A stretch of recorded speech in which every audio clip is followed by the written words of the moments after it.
All right, what is up, guys? This is Darreck DDP Kirby, joined here by Enyi Nduka on the line. Probably helps if I actually put up the graphic showing Enyi is on the phone. But we do have What's Enyi in up? the house. Enyi, how's it going? It's going pretty good, man. Bittersweet day. I know a lot of Mets fans are happy, and I'm happy too. But I mean, you just gotta acknowledge the fact that we lost a good one, and Dennis Smith though, but we gained a good one. But let's hope and see if he can come back from injury nice and strong and play, which every account is that he's moving good even when he was still in New York. Yeah. So we got a lot to look forward to. So this summer is going to be super interesting for the Dallas Mavericks. Lots to be excited for, even more than before. Absolutely. But So for I mean, to be honest, I'm such a big Dennis Smith guy that it was more bittersweet for me than Mets fan. Yeah. Well, for those just now joining here, if you've somehow been under a rock since this afternoon, the Dallas Mavericks and New York Knicks swung a surprise blockbuster out of nowhere. Normally, we don't get this kind of stuff until right at the deadline. You know what I mean? Like, this is a significant move that came out of nowhere. Like, we got reports within about an hour prior that Porzingis might be ready to move on from the Knicks. And like, oh, who's he gonna be? And you were hearing like, oh, 5 teams interested, and it was like the Clippers, the Spurs were in there. I think Boston might have been in there. It was just all these teams, and then within an hour, it was just poof. By the way, here's the deal done. Dennis Smith Jr. is the centerpiece for the Knicks, and for Dallas, they get not only Porzingis, but they also managed to pick up Hardaway Jr., who we were discussing the possibility of him not too long ago, and we were pretty interested in that. Yeah, earlier this year. He has kind of turned down a little bit since then. So, I mean, the acquisition is not exciting. Good player, terrible contract, though. I think he's due to make 17 this year, 18 next year, and the year after that, he'll still be on the books for 19. So basically, we got a younger Wes Matthews for a longer contract, and just as bad. Yeah, he's 20. He's 26 years old though, so he's not just a little younger. Yeah, exactly. He's a fair bit younger. He's a fair, but yeah. Yeah, and he's averaging 19 points per game this year as well, which is pretty nice. Like he'll definitely get his shot ups. He's definitely one of those guys who will look for his shot, but that's not a bad guy to slot in right there.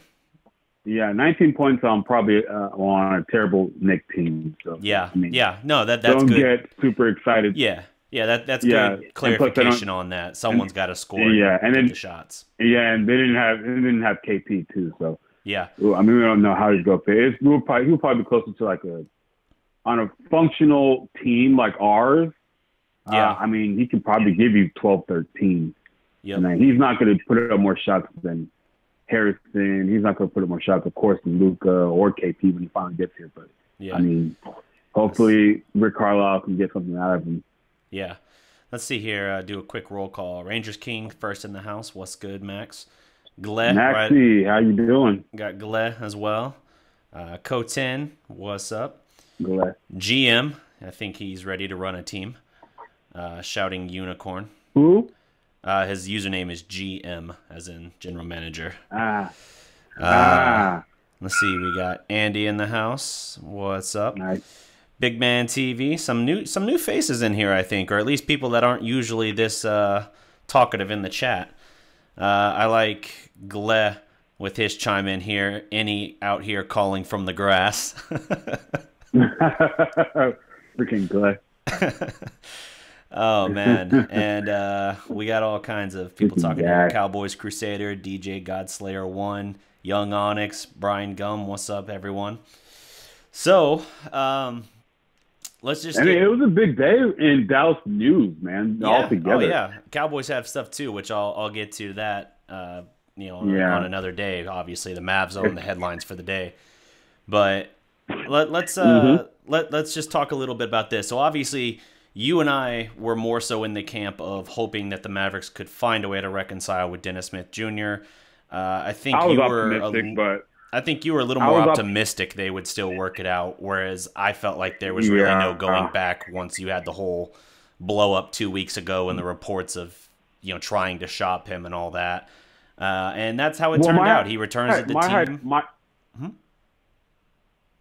I was gonna say my hypothesis was that if they came back and they showed some stuff and he got more touches and they kept winning, then they probably would have reconciled it. But we were 4 games in and we had the opportunity to get Kristaps. I mean, as much as I like Dennis Smith and I was a huge fan, just if anybody in the chat didn't realize that, I mean, you had an opportunity to get a guy of the caliber of Kristaps Porzingis. Yeah, you had to pull the trigger. So yeah, I ain't mad at the front office for sure. Yeah. Yeah. So you have Dennis return. He plays very well in his few games he's back with the team. It all culminates in his last game for the Mavericks at Madison Square Garden, which really was like an exhibition game in a sense that it was kind of like, it seems like the deal was already on the table. We just didn't know it at the time. And it seemed like the Mavericks really wanted to showcase DSJ to kind of convince the Knicks. So he goes out there, gets his second career triple-double, which, by the way, means the Mavericks had back-to-back triple-doubles with different players, which kind of goes to a little bit of what you and I were talking about the potential of this duo. But all the same, they showcase him. That's why even though it was a blowout, you get DSJ reinserted into the game a little bit late on in the game, I want to say with like 6 minutes left roughly. And you allow him to kind of pad those stats a little bit. He had 15 assists. That's a really solid game. And he basically, it seems like the difference of what convinced the Knicks. And so, yeah, Mavericks now get Kristaps Porzingis. And that is a monster add to this team. You're talking about a 23-year-old kid. Now, he's 7'3", averaged something like 22, just under 23 points per game last season. That's no joke to be able to add that to Luka, but there is a caveat to that we have to be very cognizant of basically moving forward. You and I talked about it a little bit. Porzingis has already told the Mavericks he will only sign a qualifying offer this summer. So he could, he's a restricted free agent right now. Normally when guys are restricted, they're going to go out and they're going to shop for the best deal, and the team that has their rights will either match it or they won't. Obviously, in this case, the Mavericks would have matched anything and locked him up long term. But Porzingis did not want that. He's going to sign a qualifying offer worth less than $5 million, again, kind of like the Nerlens situation in that regard. And then he's going to be an unrestricted free agent the following summer. So the Mavericks effectively have one season and like 20-something games to convince him that, hey, Luka is who you want to play with. We are headed in a really good direction. This is where you need to be. This is basically Dallas's Paul George trade that the Thunder pulled off. Yeah, I mean, we have a chance. I think it's more likely. It's not as huge of a risk as Paul George. Granted, but it is a risk. There is a chance that if he is gonna, use that qualifying offer this year and become a free agent in summer 2020, that he can leave if we don't show enough. But I do trust in our front office to make the moves. I mean, he's surrounded by guys that he respects. Obviously, I mean, him and Luka went at it back overseas when they haven't been in the NBA yet. Yeah. And of course, Kristaps looked up to Dirk, growing up. That's kind of a hero of his. So they're going to have, a year to do some work on him, of course. And then, I mean, there's some good news to it if he decides to use a qualifying offer. I mean, that does give us a little bit more room to be a teeny bit more flexible.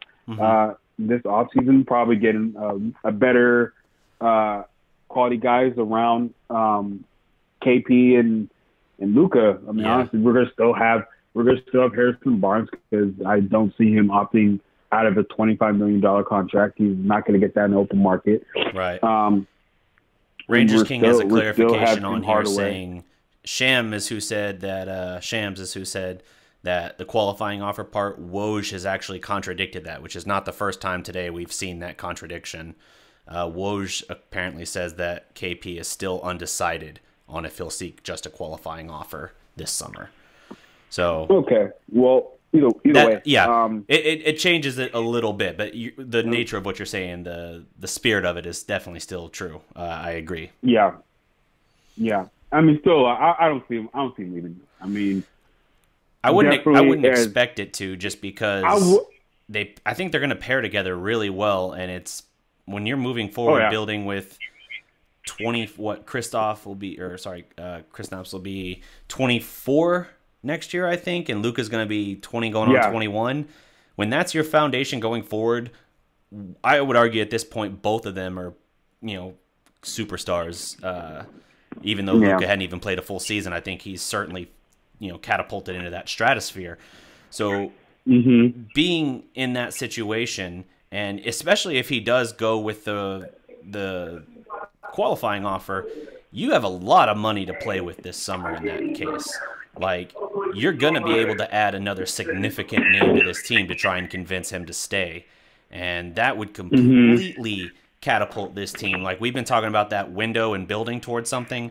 Obviously, when you move Dennis and you make a splash like this, and this is a mountain, this is a tidal wave of a splash, this is the kind of move that suddenly catapults you ahead, where now you're like, okay, damn, is it too early to start thinking about next year being able to make a deep playoff run potentially? Like, they're positioning in a way where in 2 years, I think they can be right there if they get one more guy. And with these two superstars, assuming Porzingis is able to kind of bounce back to the form he had pre-ACL tear, this is going to be a really exciting team to keep an eye on, Yeah, I totally agree. With that being said, we should probably look into some of the other guys that we got.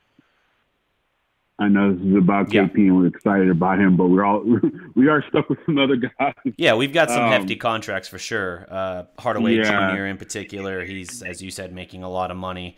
I like him in his value. 18. I know we also have Courtney Lee, who's also getting something crazy like $14 million or something this season. He's getting 12. 12? He's getting 12.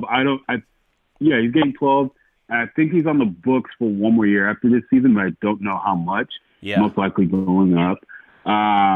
But that's a dude that I'm kind of, I don't want to say excited, but I'm like kind of encouraged. I don't want to say encouraged, but I'm like, optimistic? I want to see what Rick Carlisle, optimistic, that's what I'm looking for. I want to see what Rick Carlisle can do with the Courtney Lee. Yeah. Because Courtney Lee is definitely, he's someone who's known, I think he's hurt or something, or he hasn't been playing very well this season. But at his best, he was a really good D&3 type guy coming out of Western Kentucky. Sunbelt Nation, that's where I'm from. He went to UT before he went to Conference USA, by the way. Anyway. Right. But yeah, he's definitely, he went to, he's someone that could probably hit threes and play some defense, which will be good for us because we're definitely we're gonna need that defense. And then also we got Trey Burke. Trey Burke is someone who can light it up coming off the bench. We were really interested in him in the draft a few years ago. Yeah, when he was in Michigan. Definitely a J.J. Barea type guy. Is a guy like you just, hey man, come off the bench and just light it up, play your game, and try to get as many people going as you can, but also try to get yourself going. And that's the kind of guy you can be. And then he was drafted by Utah. It didn't really do much for them.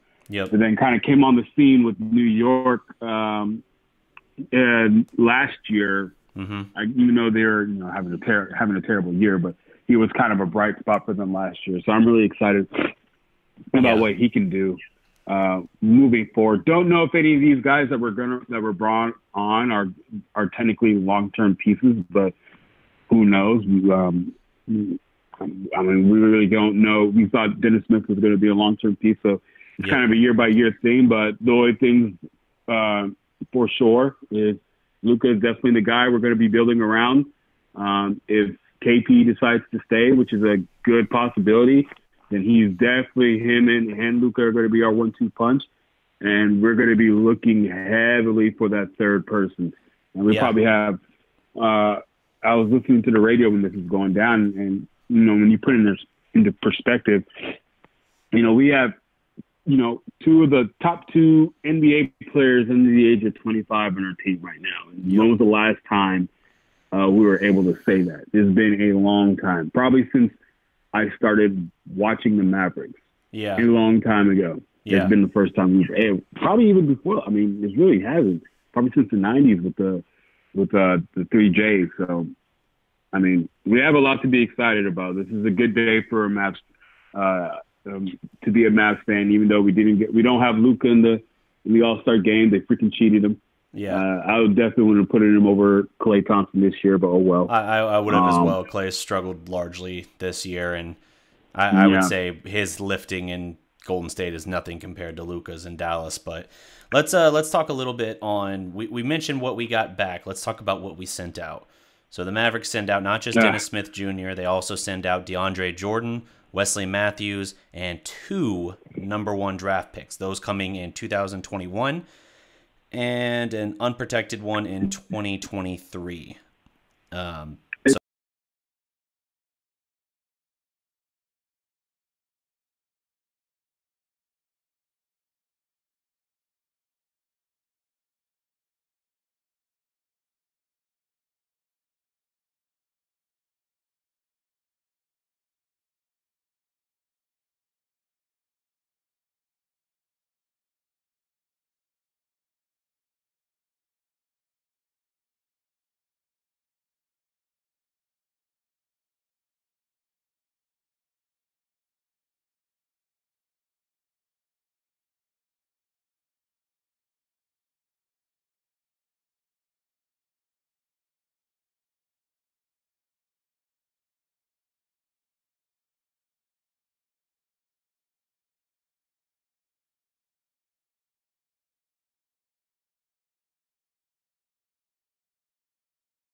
Testing. Okay, audio's back.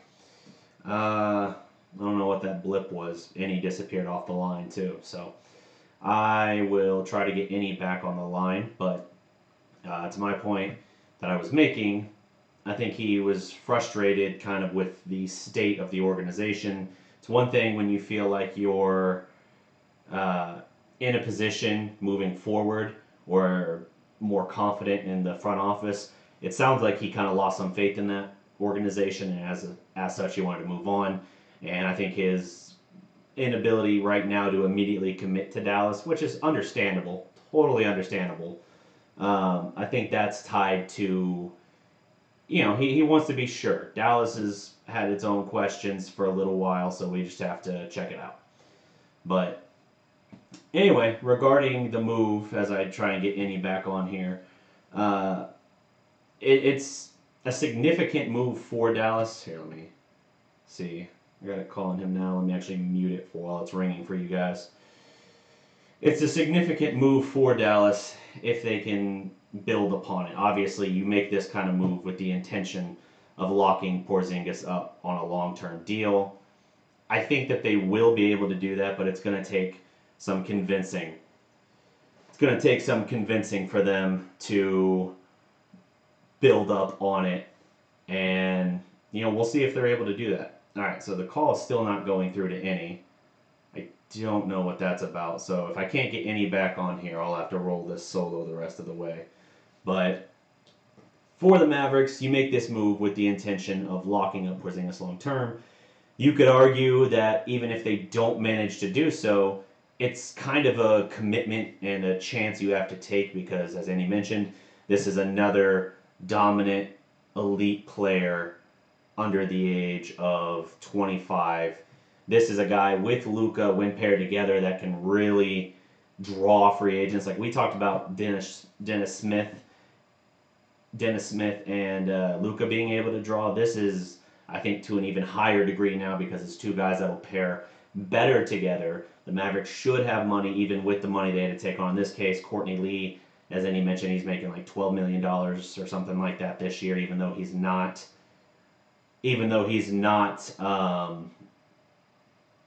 I lost my train of thought. Even though he's not producing very well, initially I thought maybe they would buy him out, but it sounds like he's not wanting a buyout, that he is excited to play in Dallas. He's a career, I think, 38% three-point shooter, so it is a good guy to have for Luka to dish out to and kind of work with a little bit. And because of this move, Dallas now doesn't really have, between Barea and his season-ending injury and now Dennis Smith being traded, it's kind of like, okay, we've got Luka, who's going to probably run point guard the rest of the way now. So for all the EuroLeague fans of Luka and Luka fans, coming in before he joined the Mavericks, you're finally going to get what you want, full-time point Luka, because they're not going to start most days. Brunson, I don't think. I think you're going to get point guard Luka moving forward, which is, I think, actually really, really exciting in this case. I think it's a huge addition for them. And, it's something that it builds something for them. And if they can add a third piece to this team, it's going to be a legit playoff team. Like, not even like in the running for playoffs like now. It'll be like a legit 5-6 seed playoff team. As it pertains to the guys that we sent out beyond that, Wesley Matthews, one of, I think, 6 Mavericks, I think I saw, to have at least 600 career-made three-pointers for the Mavericks. That's really cool. That's kind of his legacy here in Dallas. And I also saw he had a crazy milestone he reached the other day where he was the first undrafted free agent in NBA history to make at least 1,500 three-pointers. That is insane. That is his overall legacy. But this part to me I think I'm getting Enyi back finally. This is, to me, his kind of legacy for that with his 600 career-made threes for the Mavericks. Yep, I think I got you back, Enyi. Let me see here. Let me see. Guys in the comments, let me know if you can hear Enyi. I can hear you, Enyi. I just need to see if they can hear you. I'm back? I think you are. Let me see. Let me see. Uh-oh. You can't hear me? Testing? You hear me now, Enyi? Hold it. Hold it. Okay, you should definitely be able to hear me now. Can they hear me now? I hear you. Can you hear me? Because we're just talking to each other on the stream and somehow you can't hear me. Oh, they can hear me talk on the stream, but I can't hear you? Is that what you're trying to tell me? Yeah, exactly. Okay. All right, cool. I can hear you now. You do hear me. Is this awkward dance yeah, over? But sounds like I'm in a tunnel? I think they said they got static, but no me. Okay. Let me try this. I'm gonna try one more time to reestablish the call, and if that doesn't work, I might just have to roll solo the last little bit. All right. I'm gonna hang up and try one more time. Gotcha. Yeah. All right. So real quick here, DeAndre Jordan. They could hear Enyi. All right. It's DeAndre Jordan. His legacy here in Dallas. We know of the 2015 snub. He joked, funnily enough, just a few days ago at practice that whole thing in 2015, we wouldn't have wound up with guys like Dennis Smith Jr. and Luka Doncic. And now, because he's part of this deal with Dennis Smith, he brings us Porzingis. So he's responsible for us getting Dennis and Luka, and this is DeAndre's words. And then, as being part of this trade with Dennis, now getting us Porzingis and Tim Hardaway Jr. and all that. So really, our entire roster is kind of owed, as it is currently, to DeAndre Jordan, interestingly enough. Now, my feelings about DeAndre are pretty well publicized, I think, on this channel. Phenomenal rebounder. I feel like he's very lackluster on effort and rebounding defense, or not rebounding, on defense and general help defense in particular. When he's playing teams that motivate him, something like his former team, the Clippers, he was great. But it wasn't the thing Dallas needed, and that's why a couple weeks ago we were already hearing Dallas was not looking to keep him beyond this year. That's why he had a one-year deal. And the fact that they were able to then flip him in this trade and get Porzingis, I think is a huge, huge steal for the Mavericks in that case. It allows you to move on from him. Now you're going to find great minutes. And moving on from Wes, too. You know, I said Wes has his legacy with his three-point shooting here in Dallas. He kind of etched in his short time here a unique little place kind of in our team's history. But, you know, with him and DeAndre gone now, you're going to get more minutes for guys like Maxey, for Dorian Finney-Smith. Powell will get some more minutes as well. It's going to be interesting. Like, Porzingis has not played yet this year. We're still waiting to see when he's going to play this season. He's coming off of I think it was last December, an ACL tear. He's 7'3", but he's 23 years old, so it's a toss-up in terms of how much we can expect or anticipate it affecting him moving forward with his career. But Dallas is swinging for the fences here.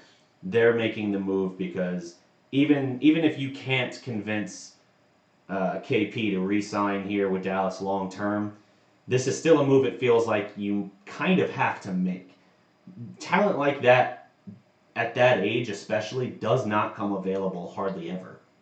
So to be able to add a player like that to your team it's everything. Like, one of the hardest things to do in the NBA is to acquire and accumulate superstar talent. And you've got that now. You hit on Luka Doncic. And by the way, for Dennis Smith, I still think highly of Dennis. I still think he has a bright future in this league. But I also feel that while he can be a very good, solid player, to me, if it became clear to the organization there was no option for them as far as having both guys together and making basketball sense, well, then it's a no-brainer. You go with the guy that's transcendent, not the guy who can just be really good. So, you know, it is what it is. Dallas moves Dennis, and hopefully they can hang on to KP long-term, and you can have now for the next 5-6 years, whatever, at least, Luka and KP together. That's a hell of a combo, and I think that's two guys that should be able to draw big-name free agents. I think Barnes will opt in, as Enyi was talking about. He's got like $25 million he's going to get next year for a player option. And unless they can swing a deal at the deadline to send him out too, I think they'll be able to draw in someone. And if KP does a player option, a qualifying offer instead of a matched restricted free agent deal or a new deal with Dallas, then at that point it's locked down, I think, as far as their ability to go out and get someone significant. Because on a scale of 1 to 10, if you would ask me how confident I was that Dallas could find a significant player who would want to come to Dallas to play with Luka and Dennis Smith Jr., if you would ask me on a scale of 1 to 10, 10 being absolutely certain, 1 being, or 0, let's say, being not at all, like, in fact, incredibly doubtful, I would have told you maybe like a 5. Like, I would have been completely middle of the road where I'm like, if they come, I feel like it's mostly for Luka, and Dennis is just like, oh yeah, that guy's pretty good too. And that I was a little surprised by that, to feel that way at this point in the season, because early on in the year I thought that the two of them were going to be Batman and Robin, and for a long stretch of the season, Dennis wasn't really given that opportunity. And you saw glimpses of it when he came back, but we all knew that it was just an effort to raise his trade value. So there was a meeting last night, a dinner meeting, I think is what I heard, kind of talking about this deal and setting up the framework of it. Mavs were at Madison Square Garden. You had Dennis's agent in the crowd sitting behind the Mavericks bench. I mentioned him being checked back into a blowout game late for him to kind of pad his stats a little bit more. And that led us to where we are now, where it's like, okay, he balled out. He got his second career triple-double. You know, the game after Luka posted his second triple-double. And, you know, now the Knicks are like, okay, we'll do it. The Knicks regretted not taking him last year, taking Frank instead. That I think that has kind of haunted them a little bit because Frank has not shown himself to be the same caliber player. In fact, Bleacher Report did a winners and losers from this trade earlier, and the only person that they listed at all as a loser in the deal was Frank, just because now it's another point guard coming in, and who is going to be the starter, so it takes away from his role further. So it is what it is there. The Mavericks also tried 2 weeks ago to swing a deal for Mo Bamba, which shows that some of that draft smokescreen about them not really ever being interested in Mo Bamba simply was not true. The Mavericks were 2 weeks ago trying for a deal, Mo Bamba for Dennis Smith Jr., which is interesting to me because Mo Bamba, man, how is he already available? Like, that would concern me that he's already available. I know, you know, they got Vucevic and everything there, so it's a little bit of a logjam, but it's crazy to me that a guy, again, about that same size, I think Mo Bamba is something like KP's size as well, like a 7'2" or something like that. Definitely a freakish wingspan, but I think Dallas made the bigger move. Like when that story broke 2 weeks ago and we were talking about how Dallas wouldn't take 50 cents on the dollar for Dennis and that Dennis's value was very greatly impacted and it was going to be hard to build back up. If you had told me 2 weeks ago, oh no, it's cool, he's going to come back for like 4 games and then you're going to flip him for Porzingis, I would have told you you're insane. There's no way. But it all broke right for it to happen. So Dallas gets its guy, a premier big man. I think he shot like 40% from 3 last year, something like 22.7 points a game. His career high is 40 points, and he's had 6 blocks in a game. He's not a great defender, but because of his size and length, he is a very good shot blocker. So that's something big for Dallas there. I'm very curious to see what they do moving forward. Obviously, you'll see Maxey play a lot more now. He'll get to start a lot, which I think is good. Give him a chance to, if he can make a case for being a starter and kind of elevate to more consistency. Because there was a game, I'm trying to remember, it was a couple weeks ago. I think it was right when I got back from my vacation, where he had played like 23. He started the game and played like 23 minutes, but recorded 0 rebounds. Can't have that. Especially when the guy that you're normally, I know he was in that case not a 5, but when you're going to have to play him in that kind of role and you're coming off of a DeAndre Jordan who can get you at least 12, 13, 14 boards, then that changes it. By the way, Enyi, if you're still in the chat, obviously I've given up on the ability to reestablish this phone call, but I will say this. We have a minor problem now with a couple of our predictions for the season. We predicted DeAndre Jordan's over-under on rebounds. That's out because now he's not even on the team unless you want to call it where his Mavs career ended. And now that Dennis got traded, now the Mavericks are back to only 2 All-Star Weekend representatives instead of 3. So, yeah, it is what it is. We'll figure that out. But let's see here. Yeah, there's a lot of, I see, somewhat heated conversation in the chat. I'm not even going to touch that. I don't think that's the case. I'm just going to say if that was the perception, I see why people would think it's more so now, but I don't think that's what this is. And I'm not going to go into it further than I just offered. So for the Mavericks, assuming KP can regain his form that he was pre-ACL tear, this is a blockbuster move. And, you know, I know we've had blockbuster moves in the past. We called at the time the Rajon Rondo move a blockbuster as well. But that was a guy who was I mean, he was still in his late 20s, but he was much older, and he was a guy with a lot more mileage and a lot more kind of baggage in his, possession, so to speak. KP, I haven't really heard anything too bad about other than this recent, kind of demanding, or not even really demanding, just kind of hinting he would rather move on. So,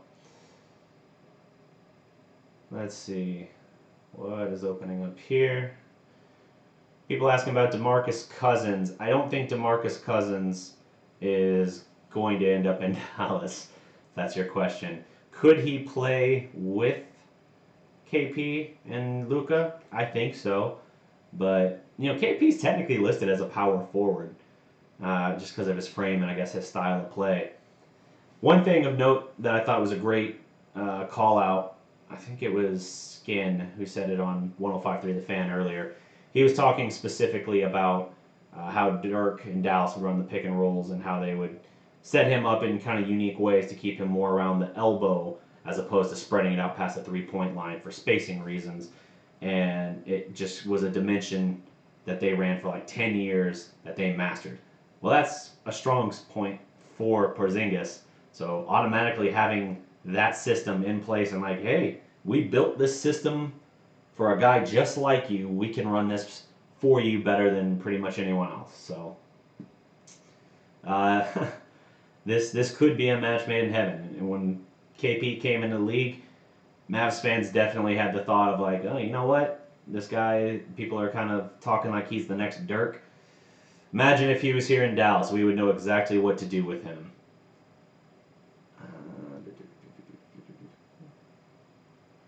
We'll see if Dennis doesn't work out and KP is the next Dirk. There are two sides to this coin. We'll see if Dennis doesn't work out and KP is the next Dirk.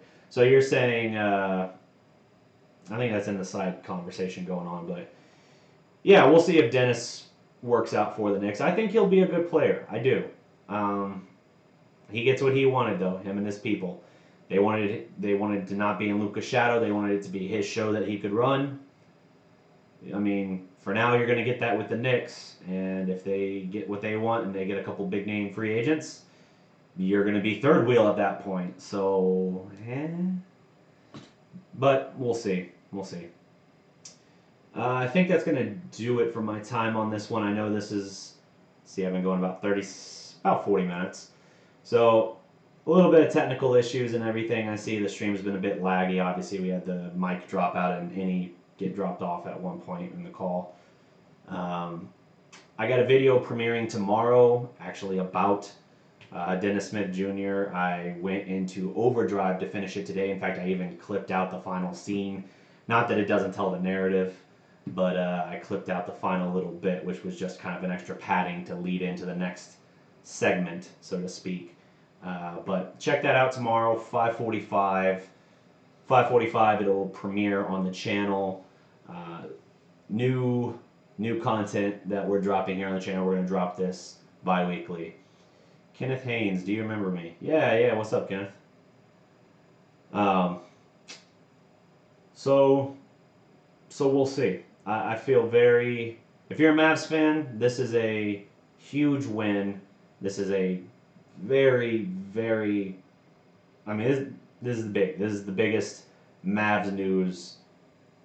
I mean, you would say now, like, oh, drafting Luka, right? We knew we were getting presumably the best player in the draft, but we didn't have any idea he was going to be this. I mean, even Luka himself said he didn't think he'd be this fast. So, it is what it is. I'm going to miss Dennis Smith Jr. That will be made clear. But, yeah, I'm going to miss DSJ, but I always said all season long, if we were to move him, it would have to be for a significant part of a significant deal that I felt like we were getting something. The example I would list would be like a Bradley Beal. And to get Porzingis instead, and Hardaway Jr., all right. You do it every time. Every time. Especially with you elevating and, bringing this window to you, basically, to start this window earlier with these veteran signings and things like that they're going to do. So That's going to do it for my time, guys. I will be writing an article on this probably tomorrow or Sunday. Keep an eye out for that. I'll join you tomorrow, 5:45 p.m. Central Time. Check it out. It'll be some new content I'm rolling out. Let me know what you think. That's all for my time. I appreciate yours. But above all, remember, every legend was once a prospect. Salute.